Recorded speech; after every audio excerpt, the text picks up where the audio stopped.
So why did we take our kids out of New York and move them to Paris?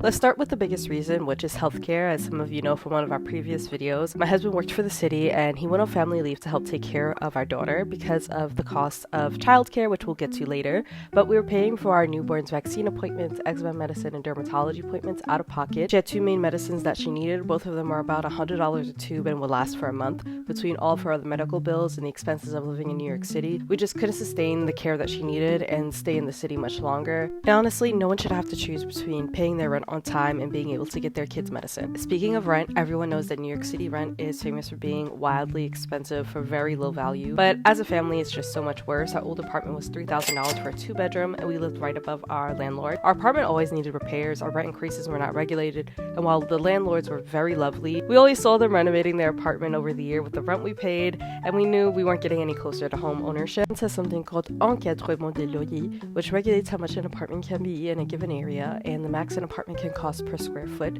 This information is publicly accessible, and if you see a listing exceeding the limit, the landlord can and will be reported. Let's get into childcare really quickly. So childcare in New York City is not accessible for all, and what most people can access is usually not high quality compared to what we found here in France. The average no-frills cost of daycare where we were in Brooklyn was about $2,400 a month. This was from about 8 a.m. to 3 p.m., so you may have to hire a nanny for pickup afterwards. In most places, we found that the daycare did not cover diapers, wipes, foods, or sheets for the kids. So basically, all of what they needed to be in the daycare had to be provided by the parent. Here, public daycare is mostly free / dependent upon your income. Our daughter attended a private daycare here, which was about $600 a month, and we could pick her up as late as 6:30 p.m. It included meals, diapers, and wipes. It was a bilingual Montessori, so she was in a very small class of about 10 to 15 kids, and she had an amazingly rich experience there. And I can't lie, sometimes we were even jealous to hear all of the cool things she got to do during the day and her lunches, as even last week she was having steak and green beans. And lastly, I just want to talk a little bit about education and safety. The preschool system here is much more established than the 3K for all system in New York. Most of my parent friends in New York have described the process as being really stressful and described the ranking system in terms of where their kid goes. Here we just went to our local town hall, gave a proof of address, and then they showed us several options of the closest schools near us, and then I got to choose where they went from there. The thing that we've seen here that we're really excited about is exposing our kids to a more global curriculum on several levels. I think the public American education system